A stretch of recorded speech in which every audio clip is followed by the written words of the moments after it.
Clean it properly. You're embarrassing everyone. I'm cleaning the mess, ma'am. This isn't right. You're fired right now. Be careful who you dismiss. I'm recording everything. If I knew who you were, Character reveals truth, not titles. Get this janitor out of my gala before he ruins the whole night. The music stopped before the sentence finished. 300 guests turned toward the white carpet at the center of the Carter Foundation Summer Gala. Crystal glasses hung in midair. A violinist froze with her bow still touching the string. Under 2,000 golden lights, Marcus Reed knelt beside a spreading stain of red wine. His gray service jacket dark at one sleeve, his hands carefully picking broken glass from the floor. Evelyn Carter stood over him in an emerald gown that glittered like money. She still held the microphone from her charity speech. Her smile was calm, polished, almost beautiful. That made it worse. "Mom," Marcus said, looking up but not rising yet. A guest stepped backward into my tray. "I can have this cleaned in a few minutes." Evelyn tilted her head. The lawn went quiet enough to hear ice shifting in a silver bucket. "A guest?" she repeated. "No, sweetheart. My guests do not make messes. People like you clean them." A few nervous laughs moved through the crowd. Not real laughter. The kind people give when they are afraid to be the first decent person in the room. Marcus set one shard of glass onto the tray. Slow, careful. Across the lawn, a young server named Lily Bennett stood near the catering table with both hands around her phone. She was 20, tired, and wearing shoes that had already rubbed blisters into her heels.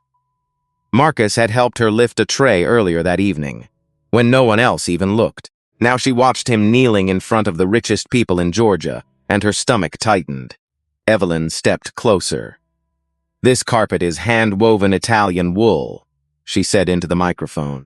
"It costs more than you probably make in a year." Marcus rose then. Not fast, not angry, just steady. "I understand," he said. "I am sorry for the disruption. I will take care of it." That answer should have ended it. It did not. Evelyn's eyes narrowed. She was used to fear. She was used to people shrinking. Marcus had not shrunk, and that small refusal bothered her more than the stain. "You understand?" she said, then kneel back down. A woman in a silver dress whispered, "Evelyn, it's fine." "Really?" Evelyn did not look at her. "Kneel," she said again. "Scrub it. Use your jacket if you have to." The words crossed the lawn like a cold wind. Marcus looked at the carpet, then at the guests, senators, bankers, executives, people who gave speeches about dignity and wrote checks with cameras watching. Not one of them moved. So Marcus knelt, not because he was broken, because he had learned long ago that a man could bend his knees and still keep his spine. He folded a towel and pressed it into the wine. His jaw stayed still. His breathing stayed even, but behind his eyes, something old and painful stirred. Evelyn watched him work. Then she lifted a fresh glass of champagne from a passing tray. Lily saw it first. Her lips parted. "No," she whispered. Evelyn tipped the glass slowly. Gold liquid spilled over Marcus's hair, down the back of his neck, into the collar of his service jacket. It ran across the same carpet he was trying to clean. Gasps broke across the lawn. Evelyn smiled into the microphone. "Oops," she said, "my hand slipped." No one laughed this time. Marcus stopped moving. One drop of champagne slid from his chin and fell onto the towel. For a second, the whole estate seemed to hold its breath. Then Evelyn leaned down, close enough for him to hear without the microphone. "People like you should remember where they belong." Marcus lifted his eyes. They were calm, too calm. That was the first thing that unsettled her. He stood slowly, champagne dripping from his collar, glass crunching under one shoe. He did not wipe his face. He did not raise his voice. He only looked at her like a man memorizing evidence. Evelyn straightened, suddenly irritated by the silence she had created. "You're fired," she snapped. "Right now. In front of everyone. Consider it my final act of charity tonight." She turned toward the security line. "Brian, get him out." Brian Walsh, head of security, moved through the crowd with 2 guards behind him. His face carried the blank confidence of a man who had spent years following power and calling it duty. He gripped Marcus by the arm. Marcus did not resist. But before they turned him away, he looked back at Evelyn.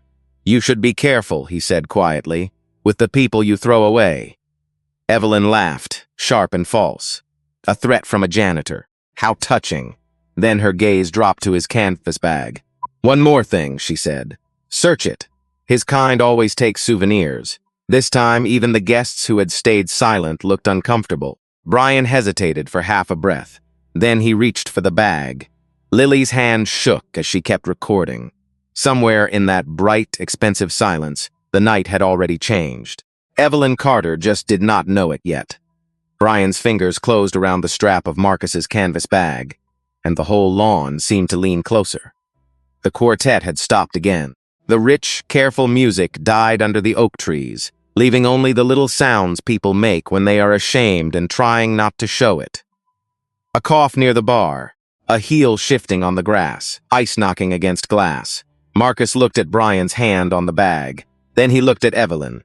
You already fired me, he said. You do not need to do this. Evelyn's smile stayed in place, but her eyes hardened. I decide what needs to be done on my property. Brian gave the strap a sharp pull. Marcus let it slide from his shoulder. He did not fight. He did not beg. That made Brian rougher than he needed to be. Open it, Evelyn said. Brian turned the bag upside down over the gravel path by the iron gate. Everything fell. A dented lunchbox. A steel thermos with gray tape around the handle, a folded rain poncho, a paperback book with the spine cracked white, a small bottle of aspirin, a pack of work gloves. Then a photograph in a clear plastic sleeve landed face down near Brian's shoe. Nothing silver, nothing crystal, nothing stolen. Just the small, ordinary things a working man carried through a long night. A woman near the champagne tower whispered, "Good Lord." Her husband touched her elbow, warning her to stop. Brian crouched and pushed through the items with 2 fingers, like poverty might rub off on him. He opened the lunchbox. Empty.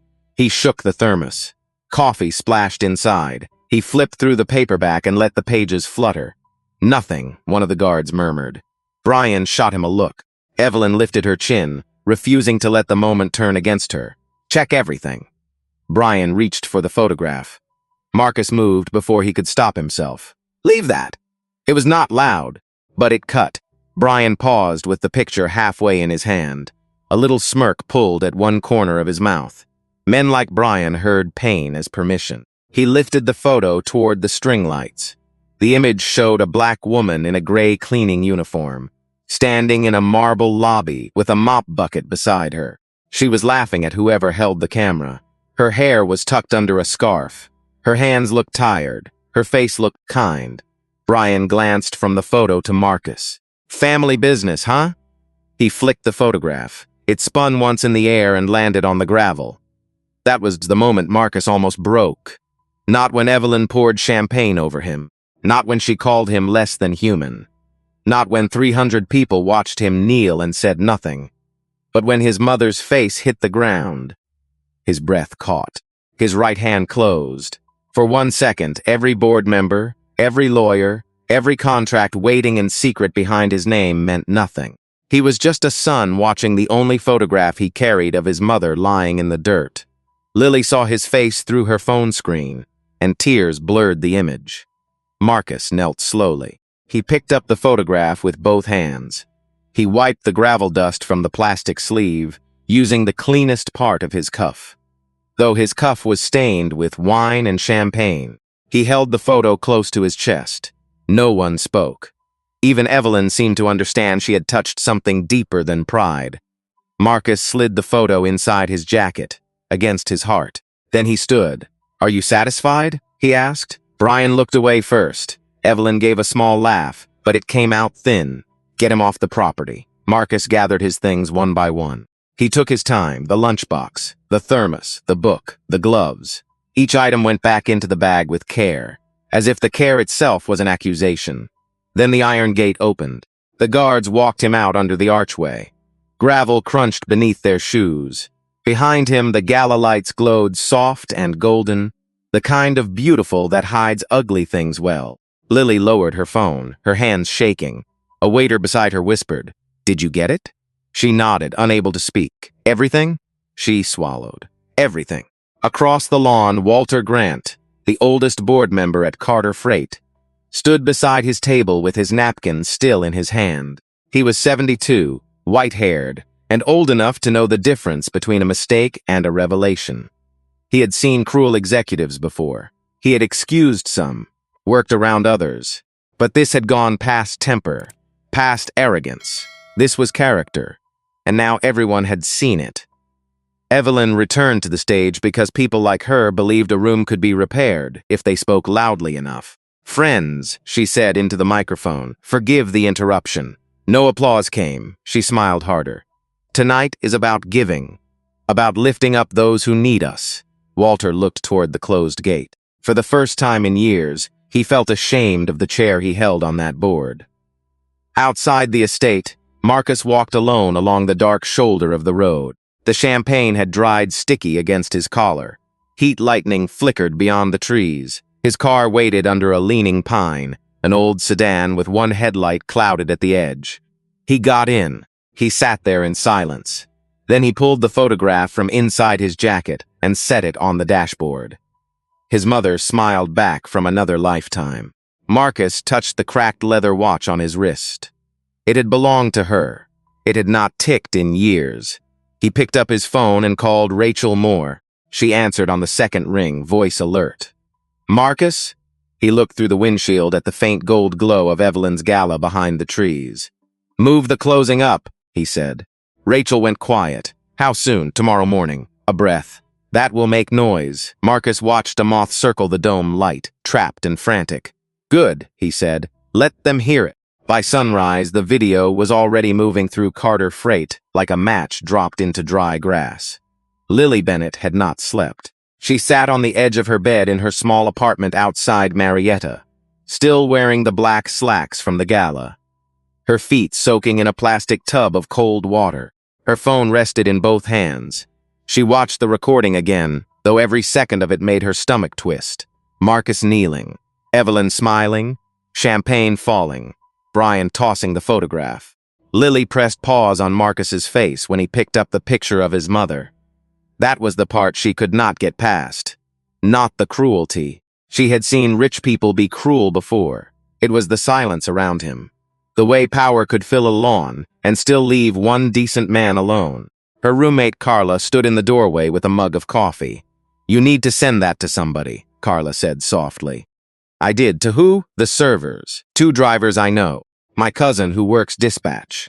Carla's eyes widened. "Girl." Lily looked down at the frozen frame. "I am tired of people doing things because they think nobody like us can prove it." By 7 in the morning, the video had reached the Carter Freight loading dock. Men in reflective vests watched it beside vending machines that hummed under flickering lights. One driver, Raymond Ellis, replayed the part where Evelyn said people like Marcus did not belong among her guests. His mouth tightened. "She says that about all of us," he said. Another driver shook his head. "My wife works housekeeping at Emory." Same tone. Different building. Nobody laughed. By 8, office assistants had it. By 8:30, the kitchen staff had it. By 9, a night guard named Paul Dawson watched it alone in the security break room and lowered his phone before the video ended. He had a daughter Lily's age. He imagined her standing on that lawn, watching grown people choose comfort over courage, and something in him sank. On the 30th floor, Evelyn Carter knew none of this. She arrived in dark sunglasses and a cream suit, moving through the executive lobby, as if the marble belonged to her personally. Her assistant, Megan Price, hurried beside her with a tablet clutched to her chest. "The gala photos are ready," Megan said. "Press likes the children's scholarship angle. The governor's office sent a thank you note." "Good," Evelyn said. "Post the photo of me at the podium first." The lights looked incredible. Megan hesitated. There was also a message from Brian. Something about staff filming last night. Evelyn stopped at her office door. Megan's breath caught. She hated giving Evelyn bad news. Everyone did. Bad news near Evelyn always became someone else's fault. "What exactly did he say?" Evelyn asked. "He said some of the servers may have recorded the incident." Evelyn stared at her. Then she laughed. "Incident? Megan, I corrected an employee who ruined a donor event. He was fired in front of guests. He was lucky I did not press charges for suspicion of theft." Megan looked down at the tablet. She had seen the video on her own phone 15 minutes earlier. She had not told Evelyn. Not yet. Fear makes people careful, but shame makes them quiet. Evelyn pushed open her office door. Draft a statement in case anyone asks. Something about maintaining standards at private events. Yes, Mom. And schedule the compensation discussion for Monday after the board call. I am not letting some activist buyer slow down my retention bonus. Megan nodded, but her fingers trembled against the tablet. Across town, in a quiet law office above a bakery, Marcus Reed signed his name on the first page at 9:12. Rachel Marlow. Sat across from him, glasses low on her nose, a stack of documents arranged in perfect order. She was 51, sharp, calm, and the kind of attorney who never raised her voice, because she never needed to. A junior associate stood near the printer, afraid to breathe too loudly. The Hartley Family Trust has executed, Rachel said. Crestline Pension has executed. Dunbar Institutional is waiting for confirmation of wire receipt. Marcus signed the second page. The room smelled like coffee, toner, and fresh bread from downstairs. Outside the window, Atlanta traffic moved in slow silver lines. Rachel watched him. You are very quiet. Marcus kept signing. I have been quiet for 3 months. That was strategy. No, he said, and his pen stopped for the first time. Part of it was grief. Rachel did not answer. She knew about Clara Reed. She knew Marcus had taken the janitor job in that tower because his mother had cleaned the same hallway for nearly 20 years. She knew he had built Reed Meridian Capital from the sale of a logistics company that started with 2 leased trucks and 1 borrowed office. She knew he could have walked into Carter Freight as a buyer, shaken hands, taken meetings, and been treated like royalty. But Marcus had chosen a mop. He had wanted the truth from the floor, and the floor had spoken. Rachel slid another document forward. When this closes, you control 62%. Marcus signed. When does the board know? At noon. Emergency session notice for Monday morning. Leadership review. The junior associate looked up from the printer. Marcus capped the pen. Used those words exactly. Rachel studied his face. And Evelyn? Marcus looked at the photograph of his mother lying beside the documents. Clean now, safe now. She had 3 months to learn my name, he said. She has until Monday to learn why it mattered. At noon, 7 members of the Carter Freight Board received the same email, and every one of them read it twice. Meridian Holdings, majority shareholder of Carter Freight Systems, hereby requests an emergency board session Monday morning at 8 o'clock. Attendance mandatory. Agenda, leadership review. Walter Grant was sitting on his back porch in Buckhead when the message arrived. His coffee had gone cold beside him. The Sunday paper lay folded on his knee, unread. He had not slept well after the gala. Every time he closed his eyes, he saw champagne running down Marcus Reed's collar. He saw the photograph hit the gravel. He saw himself standing there with clean hands and a dirty conscience. His wife, Elaine, stepped out through the screen door. Walter? He did not look up. You've been out here all morning. He handed her the phone. She read the email, then looked at him over her glasses. Meridian Holdings? New controlling shareholder. I thought the Carter Family Trust was still shopping its stake. So did Evelyn. Elaine sat down slowly. She had been at the gala, too. She had stopped wearing her necklace halfway through the night because the pearls suddenly felt heavy against her throat. Do you know who Meridian is? Walter stared across the yard at the magnolia tree bending in the heat. No. Then his face changed. A small tightening around the eyes. But I think Monday is going to be a hard day for people who deserve one. Across Atlanta, phones began ringing. Board members called attorneys. Attorneys called assistants. Assistants called private bankers who pretended not to know more than they did. Nobody had a face for Meridian. Nobody had a founder. Nobody had a photo. There were filings, yes. Clean, legal, deliberate. But behind the company was only another company, and behind that, a wall of paper built by people who knew exactly how to build walls. By 1:30, Evelyn had received the board notice. She read it standing in her dressing room at the estate, still in a silk robe, while a housekeeper quietly gathered empty champagne flutes from the night before. Sunlight poured through the tall windows and made the room look innocent. Leadership review. Evelyn said. The housekeeper kept her eyes down. Evelyn laughed under her breath. Activist investors always think they invented pressure. She forwarded the email to Megan with one line. Prepare my retention package for Monday. Then she opened the Gala photos. There she was beneath the lights, one hand over her heart, speaking about children she had never met. There she was beside a senator. There she was laughing with donors near the oak trees. She posted the best one with a caption about compassion, community, and lifting every voice. She did not post the white carpet. She did not post the gate. She did not know Lily's video had reached half her company before lunch. In a small apartment near the airport, Raymond Etlis showed the footage to his wife at their kitchen table. Their grandson sat nearby eating cereal, his legs swinging from the chair. His wife covered her mouth when Evelyn poured the champagne. Raymond, she whispered. That man did not even move. Raymond nodded. That is what scared her. What? He did not look broken. The boy looked up from his cereal. Grandpa, why did she do that? Raymond turned the phone face down. He took a breath. He was 64 years old. He had driven freight through storms, layoffs, and managers who called him by the wrong name for years. He knew children deserved the truth, but not all at once. Because some people forget a job is not the same thing as a person, he said. And when they forget that, they become smaller than the people they look down on.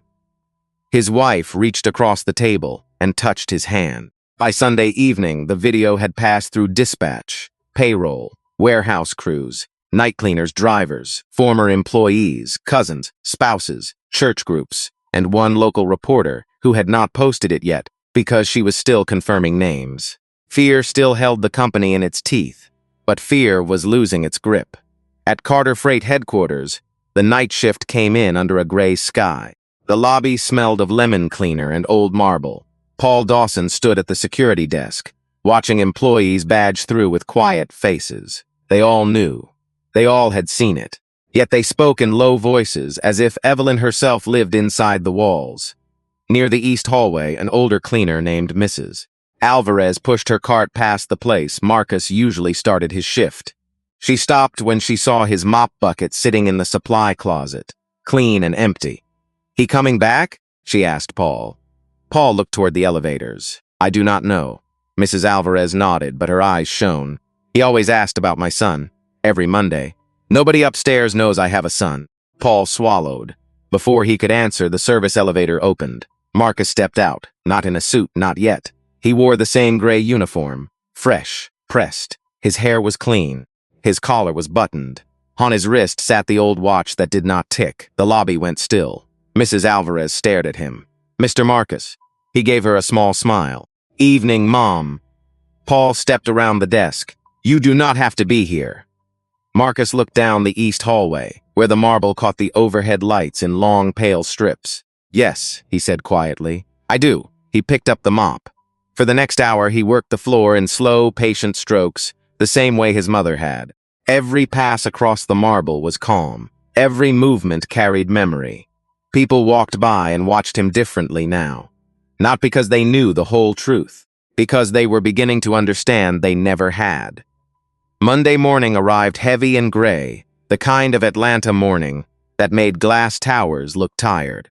By 7:30, the 30th floor of Carter Freight Systems smelled of coffee and nerves. Assistants moved faster than usual.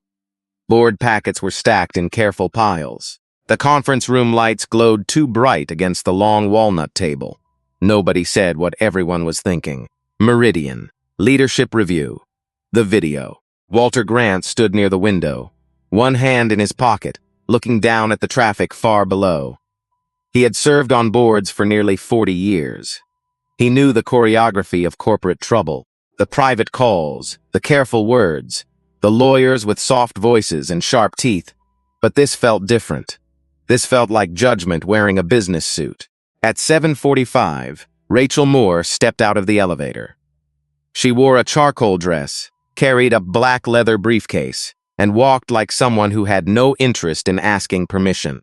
Behind her came two associates with sealed folders. Behind them came Marcus Reed. For 1 second, the reception area forgot to breathe. He was not wearing the gray uniform now. He wore a dark suit, plain and perfectly fitted. White shirt, no flashy tie, no gold watch. Just the old cracked leather band on his wrist, the watch that did not tick. Megan Price saw him first from behind her desk. Her mouth opened slightly. "Mr. Reed?" Marcus gave a small nod. "Good morning, Megan." She stood so fast her chair rolled backward and struck the wall. He knew her name. That was what shook her most. He had passed her desk for 3 months with a mop bucket. She had said good morning maybe twice. He had remembered her anyway. Rachel looked toward the boardroom. "Are they assembled?" Megan swallowed. "Yes, most of them." "Good." Inside the boardroom, conversation died as Marcus entered. 7 board members turned. Some recognized him immediately. Some needed an extra breath. Walter did not. He knew him before the door finished closing. The man from the lawn. The man with champagne in his collar. The man they had all failed. Rachel set her briefcase at the head of the table. Marcus did not sit yet. He placed one item in front of the chair. A photograph in a clear plastic sleeve. Clara Reed smiling in a marble lobby. Walter looked at it and lowered his eyes. At 7:58, Evelyn Carter arrived. The doors opened hard. She came in wearing a white suit, red lipstick, and the kind of smile that had ended careers. Brian Walsh followed 2 steps behind her, jaw tight, security badge clipped to his belt. Evelyn carried a red folder under one arm. Her retention package. Her reward for another year of control. "Good," she said before she had even reached her chair. "Everyone is here. Let's make this quick. I have a company to run." Then she saw Marcus. She stopped. The red folder slipped half an inch in her hand. Her eyes moved from his face to his suit, then to Rachel, then to the head chair. "What is this?" Rachel opened a folder. "Miss Carter, please take a seat." Evelyn laughed once. "No. I will not take a seat in my own boardroom because some attorney thinks she can stage a little surprise." Rachel did not blink. As of yesterday morning, Meridian Holdings completed the purchase of 62% of Carter Freight Systems. All filings have been executed. All wire transfers cleared. All ownership notices delivered. Silence pressed against the glass walls. Rachel slid a document across the table. Meridian Holdings is now the controlling shareholder. Evelyn stared at the page as if the words might rearrange themselves out of fear. "That is not possible. It is final." "Who is Meridian?" Rachel turned slightly. Marcus pulled out the chair at the head of the table and sat down. The leather gave a soft creak. Evelyn's face changed, not all at once. First confusion, then anger, then something smaller and more private, fear. Marcus folded his hands on the table. "Good morning, Miss Carter." No one moved. Brian's hand drifted toward his radio, then stopped when the 2 boardroom security officers stepped inside and stood by the door. They did not look at Evelyn. They looked at Marcus. Evelyn noticed. Her voice dropped. "You." Marcus nodded. "Yes." "How did you get in here?" Rachel answered, "Bopi could. He owns the controlling stake." Evelyn's laugh came out thin. "He is a janitor." Marcus looked at her for a long moment. "I was a janitor long enough to learn who you were when no one important was watching." The words landed clean. Evelyn's jaw tightened. Walter slowly sat down. Marcus touched the edge of his mother's photograph. "My mother cleaned the east hallway of this building for nearly 20 years. Her name was Clara Reed. Most people here never knew it. I came here 3 months ago to find out what kind of company she gave her body to." His eyes moved around the table. "I learned drivers were shorted on overtime. I learned complaints disappeared. I learned people who wore uniforms were treated like furniture." Then he looked at Evelyn. "And Saturday night, I learned what the chief executive does when she thinks a man has no power." Rachel lifted a small remote. The screen at the end of the room came alive. Evelyn's face drained. "No." Marcus did not look away. "Yes." The video began. The carpet, the laughter, the champagne, the bag, the photograph striking gravel. This time, nobody could pretend they had not seen it. The screen went black, and the silence that followed felt heavier than the video itself. Evelyn Carter stood frozen near the end of the table. The red folder hung from her fingers. Her mouth opened once, then closed. For the first time in years, there was no assistant to soften the room for her. No speechwriter, no applause, no music under the oak trees, just her words, her face, her hand pouring champagne over a kneeling man, Walter Grant removed his glasses and set them on the table. His hands were steady, but his voice was not. "I was there," he said. "I watched it happen." Evelyn turned on him at once. "Walter, do not start pretending you were shocked. You stood right there." "Yes," he said. "I did." That stopped her. The old man looked down at Clara Reed's photograph, then back at Marcus. "And I should have stopped it." No one breathed for a moment. That was the first honest sentence spoken in the room. Evelyn recovered fast. She always had. Survival for her had never meant reflection. It meant attack. "This is edited," she said. "Out of context. A private event. A staff discipline issue twisted into theater." Rachel clicked the remote again. The screen showed a file name, timestamp, and metadata summary. "The original footage has been preserved. We have the source file. We have the device. We have a sworn statement from the server who recorded it." Evelyn's eyes flashed. "A server? You are basing a corporate action on some frightened little caterer?" Marcus leaned forward slightly. "Her name is Lily Bennett." Evelyn looked at him. He did not blink. "You did not know her name either." The sentence hit harder than a shout. Brian Walsh shifted near the door. Sweat had gathered along his hairline. He had seen the part where he searched the bag. He had heard himself laugh. He had watched his own hand flick Clara Reed's photograph like trash. The badge on his belt suddenly felt heavy. Evelyn pointed at Marcus. This man deceived the company. He entered under false pretenses. Rachel turned a page. "Mr. Reed accepted a temporary facilities position through a licensed staffing contractor. Background check passed. Employment paperwork was lawful. There is no fraud in observing a company you are acquiring."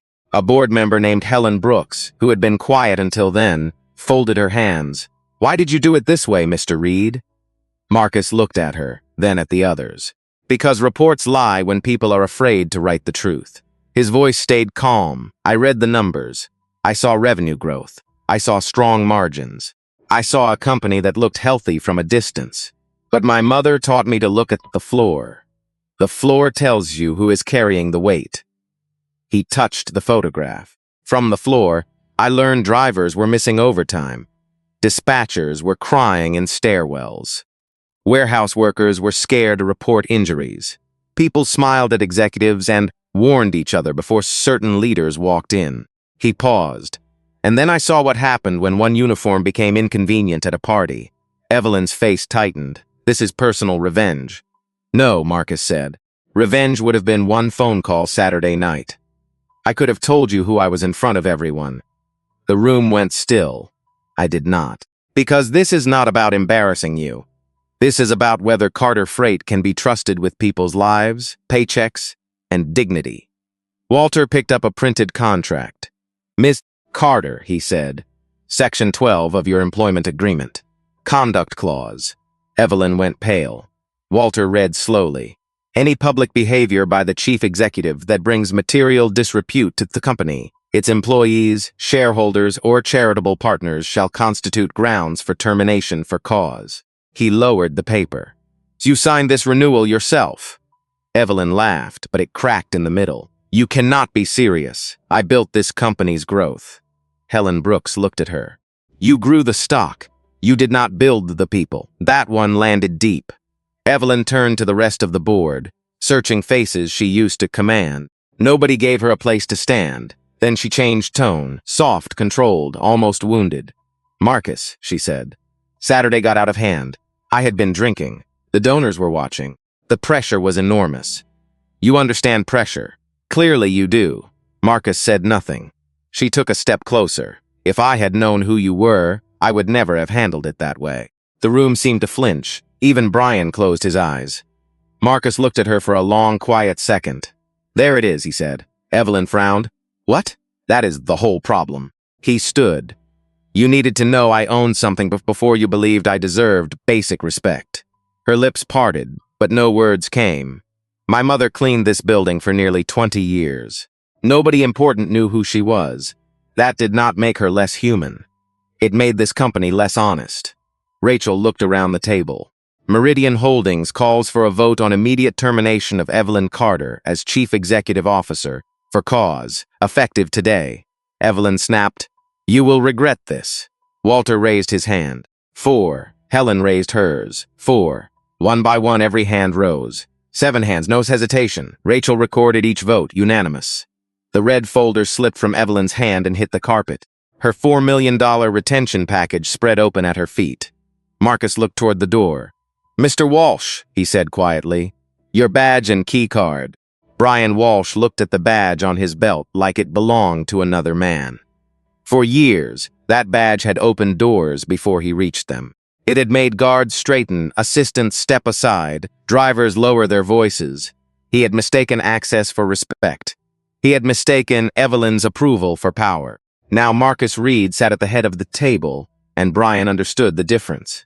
"Mr. Walsh," Rachel said, "please place your company identification and access card on the table." Brian glanced at Evelyn. She did not look back. That hurt him more than he expected. He had dragged people out for her, blocked complaints for her, stood beside her at events like a loyal wall. But now that the wall had cracked, she had no use for the bricks. His hand moved slowly to his belt. The badge came off with a soft click. Then the key card. Another click. Small sounds, final sounds. He set both on the polished table. Marcus looked at him. "You searched an employee's personal property without cause, in public, on video. You handled a private photograph with deliberate disrespect. You are suspended pending investigation." Brian's jaw tightened. "I was following orders." Marcus did not raise his voice. "That is not the same as having no choice." The words found the room and stayed there. Brian looked down.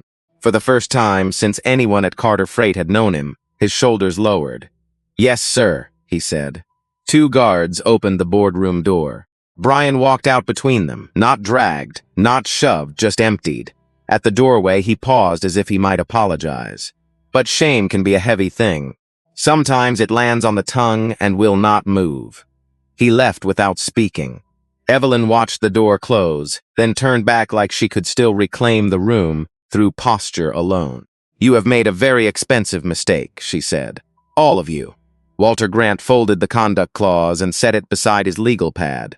"No, Evelyn. The expensive mistake was letting this go on for 6 years because the numbers looked good." Her eyes cut to him. "You loved those numbers."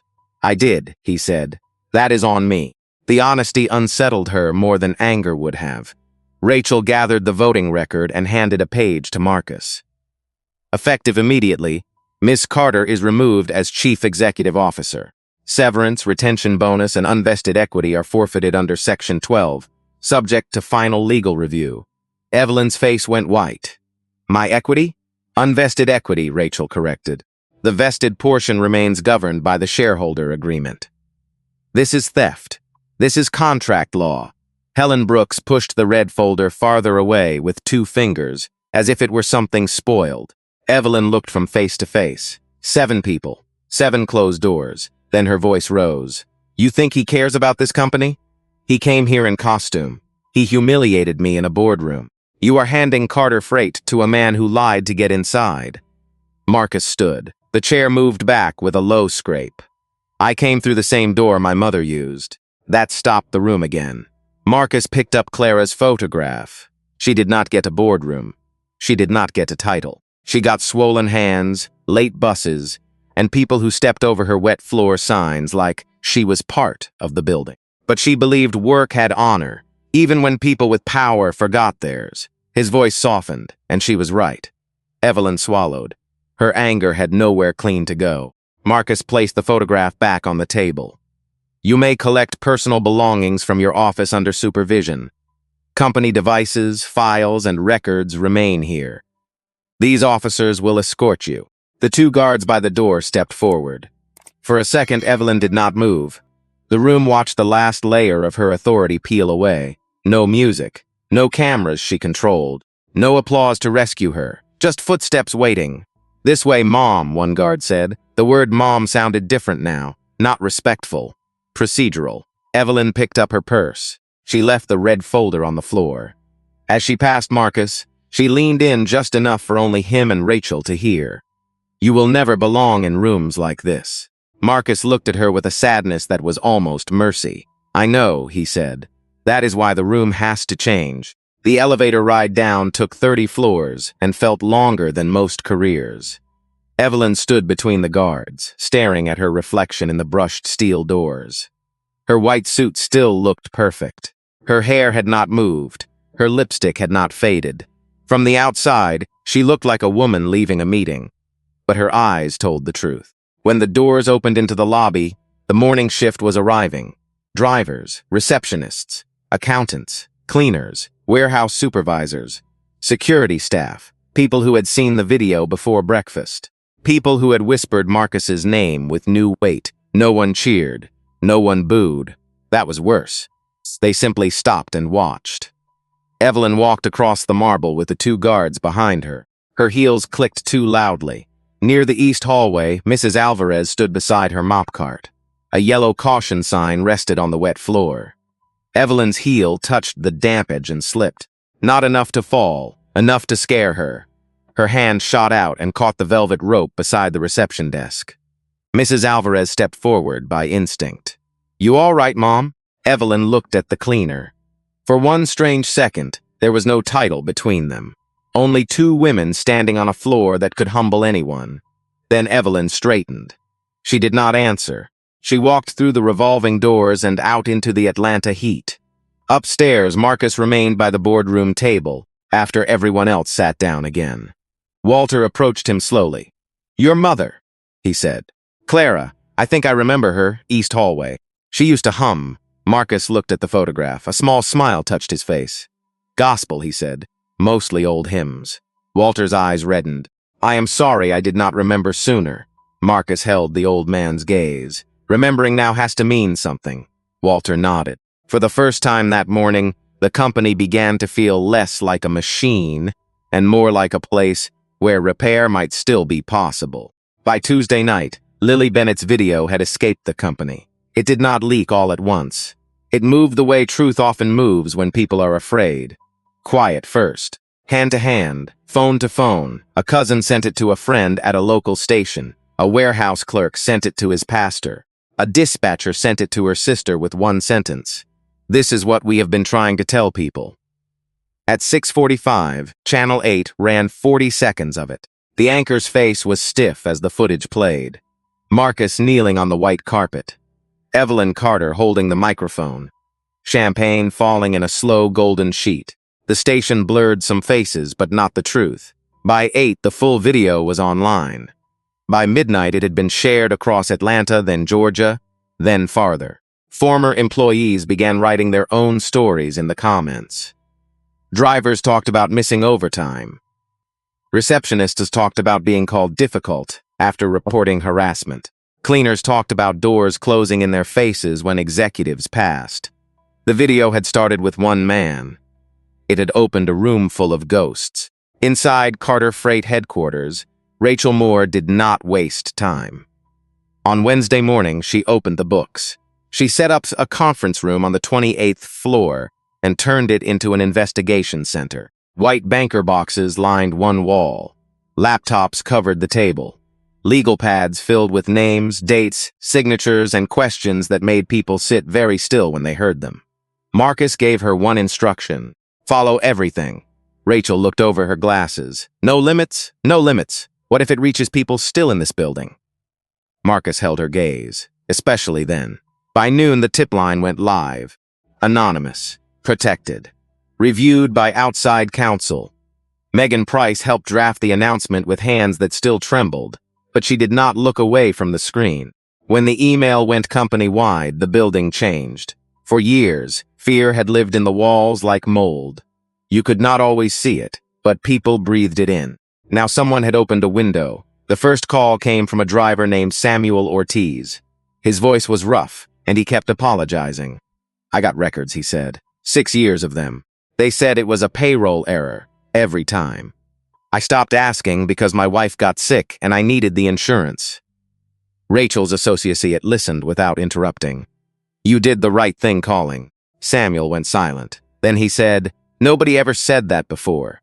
The second report came from a dispatcher named Alina Brooks. She had written an email 2 years earlier after a supervisor used a slur in the stairwell. 9 days later, her schedule changed. 2 weeks after that, she was gone. Her voice broke halfway through the call. "I kept the email," she said. I do not know why. I guess I wanted proof I was not crazy. You were not crazy, Rachel said. Alina cried then, not loudly, just enough that Rachel took off her glasses and pinched the bridge of her nose. By Friday, the tip line had logged more than 100 messages. By the following week, patterns began to form. 11 terminations, 6 years, Black and Latino employees, different departments, same language in the files, restructuring, performance concerns, cultural fit. The phrases were clean. The timing was not. A warehouse lead dismissed 1 month before his pension vested. A receptionist written up for tone after asking about equal pay. A driver suspended after refusing to drive past federal hours of service limits. A dispatcher pushed out after reporting racist language. 11 careers, 11 families. One signature appeared again and again. E. Carter. Walter Grant sat in the investigation room while Rachel laid the files out in a row. He looked older than he had on Monday. Not because of time. Because guilt ages a person quickly when it finally gets honest. I signed off on some of these reports, he said. Rachel did not soften it. Yes, you did. He nodded slowly. I trusted the summary. Marcus stood at the window, looking down at the loading docks.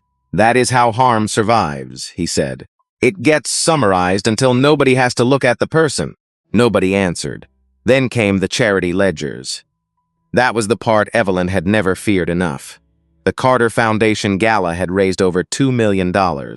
Less than 300,000 had reached scholarship programs.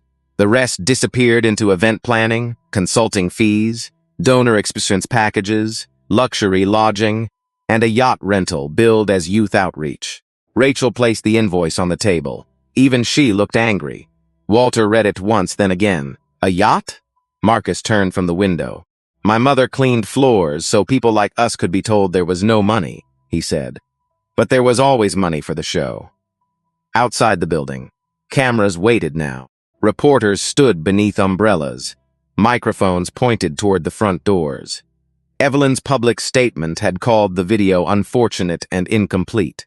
By the end of the week, that statement looked like smoke against a fire. Inside the lobby, Mrs. Alvarez pushed her mop past the east hallway. She saw Marcus step out of the elevator and pause near Clara's old spot. You all right, mister? Reed? She asked. He looked tired, not weak. Tired in the way people look when they have started carrying other people's stories carefully. I will be, he said. Mrs. Alvarez nodded. Good, because folks are starting to believe you. Marcus looked toward the loading dock, where Samuel Ortiz had just walked in carrying a folder thick with pay stubs. No, he said quietly. They are starting to believe themselves. The first settlement meeting was held in the same boardroom, where Evelyn Carter had lost her chair. Marcus chose that room on purpose, not to make anyone feel small, to make the company remember where power had failed. Alina Brooks arrived first. She wore a navy dress and held her purse with both hands, like she might need to leave quickly. Her husband waited downstairs because she said she needed to do this part alone. When the elevator doors opened, she stood there for a full second before stepping out. Rachel Moore met her at reception. Ms. Brooks, Rachel said, thank you for coming. Alina gave a tight little smile. I almost did not. Rachel nodded. That makes sense. Those 3 words loosened something in Alina's face. Not much, just enough. Inside the boardroom, Marcus stood when she entered. Walter Grant stood too. So did Helen Brooks. No one sat while she was standing. No one rushed her. Alina looked at the head chair, then at Marcus. I was fired in an email, she said. No meeting. No explanation. Just an email at 6 in the morning. Marcus did not reach for a file. He did not hide behind paper. That should not have happened. Her eyes filled fast, and she hated that they did. She blinked hard. I had 2 kids in school. My mother was living with us. I thought I did something wrong for almost 2 years. You did not, Marcus said. The room went very still. Alina pressed one hand to her mouth. The sound that came out of her was small and broken. Not a sob yet, the sound before it. Rachel slid a folder across the table. This includes back pay, lost benefits, interest, and a separate settlement offer. You may review it with your own attorney before signing anything. The company will pay that legal fee. Alina stared at the folder. And my record? Marcus looked at Rachel. Rachel answered, corrected. Your personnel file will reflect wrongful termination. You will also receive a written apology from Carter Freight. Alina laughed once through tears. An apology does not give me those years back. No, Marcus said. It does not. He let that truth sit. He did not decorate it. But the company can stop pretending it did not take them. That was the first meeting. Then came Samuel Ortiz, carrying a grocery bag full of pay stubs. He spread them across the table with hands that shook from anger more than age. My wife used to ask why I kept everyone, he said. I told her paper remembers when people don't. Rachel's associate calculated the unpaid overtime while Samuel watched. The number grew, week by week, month by month, year by year. When it stopped, Samuel leaned back as if someone had struck him. That much? With interest, Rachel said. Samuel looked at Marcus. I missed my granddaughter's birthday for one of those runs. Marcus lowered his eyes. I am sorry. Samuel swallowed. You going to say that to all of us? Yes. Samuel nodded once. Good. Some folks need to hear it more than money. By the end of the month, 9 of the 11 former employees had sat across from Marcus. 2 joined by video because they had moved out of state. One man, a former warehouse lead named Deshaun Miller, did not speak for almost 5 minutes. He just stared at the table. Then he said, I thought I was over it. Helen Brooks, sitting quietly beside Walter, answered before Marcus could. Sometimes being believed is what brings the pain back up. Deshaun looked at her. She looked ashamed, but she did not look away. I am learning that late, she said. That mattered. Not enough to erase harm, but enough to begin repair. Meanwhile, Evelyn's world kept shrinking. Her lawyers tried to push back. They called the video inflammatory. They called the personnel files incomplete. They argued the charity expenses were misclassified, not misused.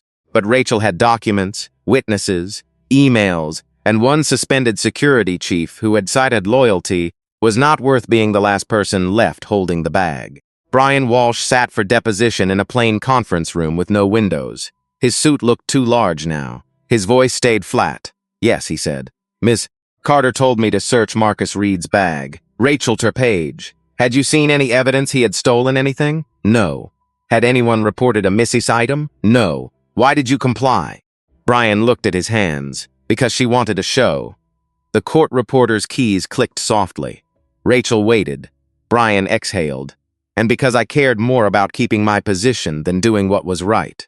That sentence traveled farther than he knew. 8 months after the gala, Evelyn settled. The amount stayed confidential. The conditions did not. Personal payments to the 11. Repayment of misused foundation funds. A public apology.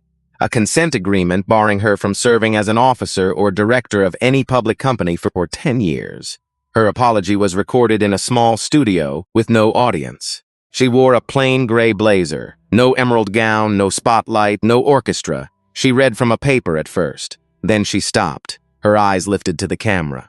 I treated a man as less than human because of his uniform and because of his race. No pressure excuses that. No champagne excuses that.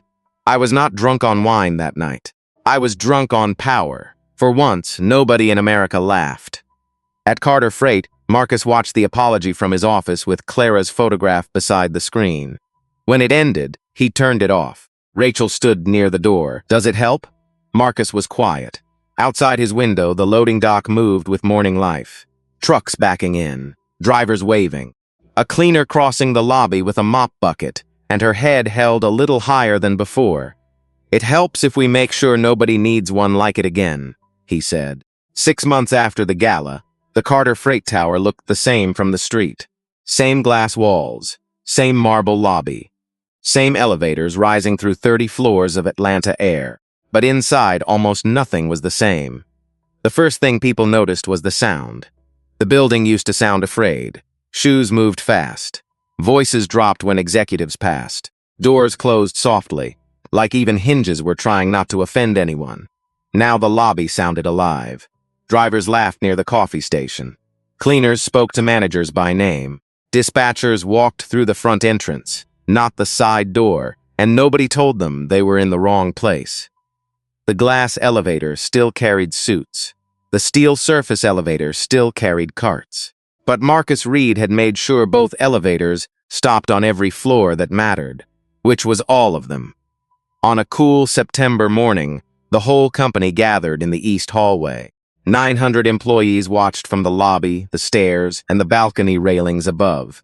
Some wore suits, some wore uniforms, some wore work boots still dusty from the dock. Nobody was asked to stand in the back. Marcus stood beside a small bronze plaque covered by a blue cloth. Rachel Moore stood near him. Walter Grant stood a few feet away, hands clasped, eyes wet before the ceremony even began. Mrs. Alvarez held her mop handle like a cane. Lily Bennett stood in the front row, nervous in a simple navy dress, twisting her fingers together. Marcus looked out at the crowd. He had spoken in courtrooms. He had spoken to investors. He had closed deals worth more money than most people could imagine. But this was harder, because this was personal. My mother, Clara Reed, cleaned this hallway for nearly 20 years, he said. She came in before sunrise. She went home after dark. She missed dinners. She missed church nights. She missed rest. But she never missed the chance to tell me that honest work is not small work. The hallway went quiet. Marcus touched the old watch on his wrist. It still does not tick, he said, looking down at it. It stopped years ago. I never fixed it because it reminds me of something. Time can stop for the people we love, but a promise can keep moving. Mrs. Alvarez wiped her eyes with the back of her glove. Marcus pulled the cloth away. The plaque caught the morning light. The Clara Reed Scholarship. Full tuition every year for children of Carter Freight service workers, drivers, cleaners, guards, kitchen staff, warehouse crews, and support employees. The first class had 12 names. Marcus read them slowly. Every name mattered. Every name landed. The last name was Lily Bennett. Lily covered her mouth. Her knees almost gave, and Rachel gently took her arm. Marcus smiled at her. You kept the camera steady, he said, when people with more power kept their eyes on the ground.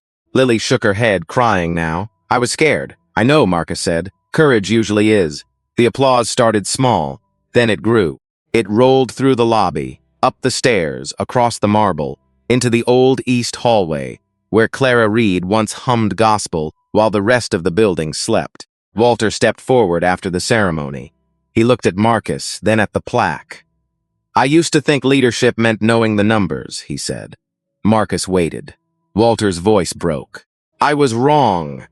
Marcus looked across the lobby at Samuel Ortiz, laughing with his grandson, at Alina Brooks talking with the new head of Dispatch, at Deshaun Miller wearing a supervisor badge he should have had years earlier.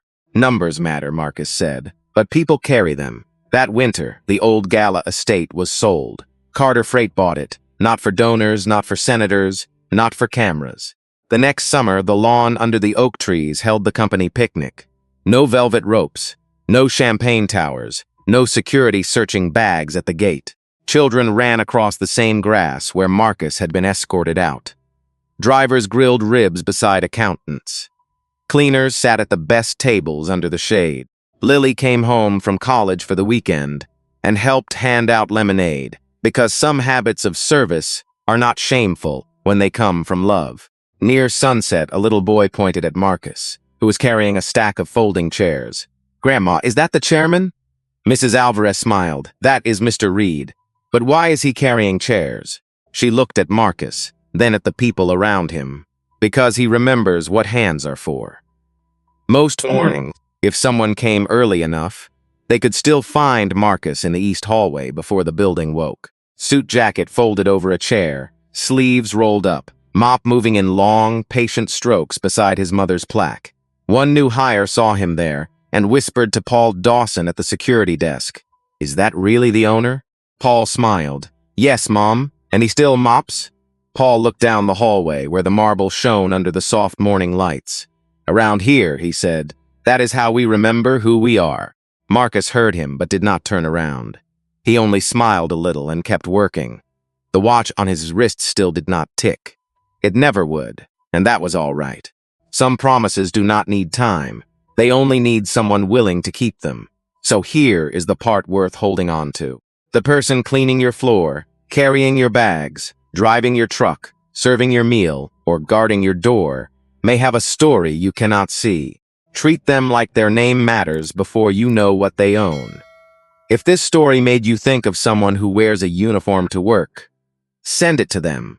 Let them know they are seen. And tell me this. If you had been Marcus that night, would you have revealed the truth at the gala, or waited until Monday and let the whole room learn it the hard way?